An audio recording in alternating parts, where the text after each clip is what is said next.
La Bible quotidien. Une série de réflexions quotidiennes centrées sur la parole de Dieu. Que ce livre de la loi ne s'éloigne point de ta bouche. Médite-le jour et nuit pour agir fidèlement selon tout ce qui y est écrit.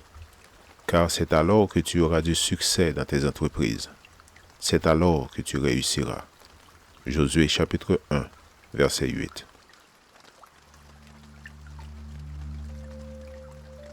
Aujourd'hui, le 16 janvier, à quelle table sommes-nous assis?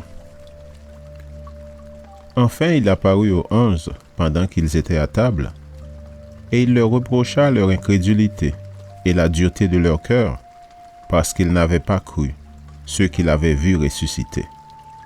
Puis il leur dit, « Allez par tout le monde et prêchez la bonne nouvelle à toute la création. » Marc chapitre 16, versets 14 et 15.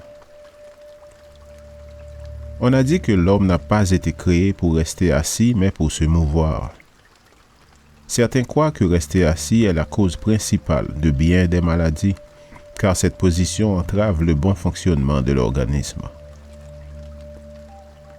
Après les désappointements que suscitèrent les événements de la semaine de la Passion, les disciples, apparemment à cause de la crainte qu'ils éprouvaient, trouvèrent consolation et encouragement en s'asseyant tout simplement à table ensemble.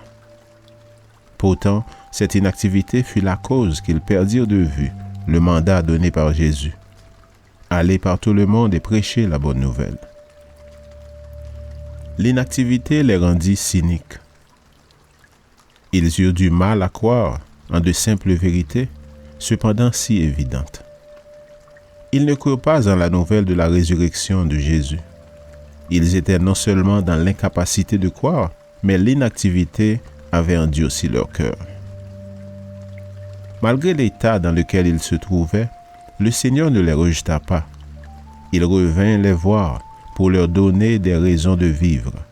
Après avoir repris leur incrédulité, il leur réitéra son mandat. Allez par tout le monde et prêchez la bonne nouvelle à toute la création. Marc chapitre 16, verset 15.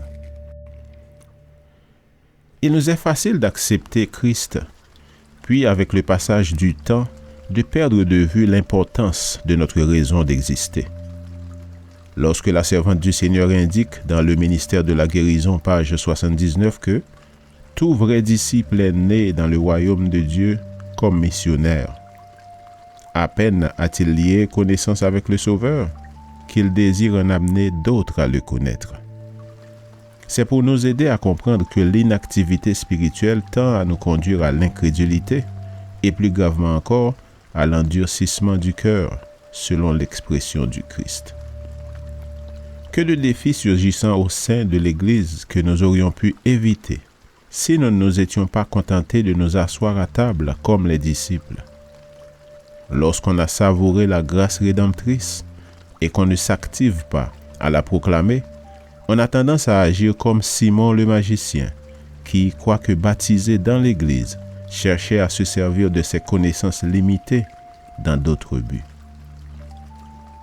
Levons-nous, quittons la table de l'inaction et annonçons au monde que notre Seigneur est vivant. Amen. Citation. La vérité salvatrice et sanctifiante ne peut être enfermée dans le cœur. Quiconque boit de l'eau de la vie devient une fontaine de vie. Celui qui reçoit devient donateur.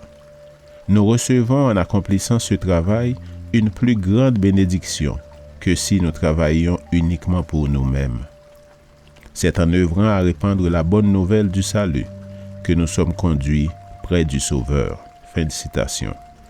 Le ministère de la guérison, page 79. Lecture de la Bible pour aujourd'hui dans l'Ancien Testament, Genèse chapitre 37 et 38.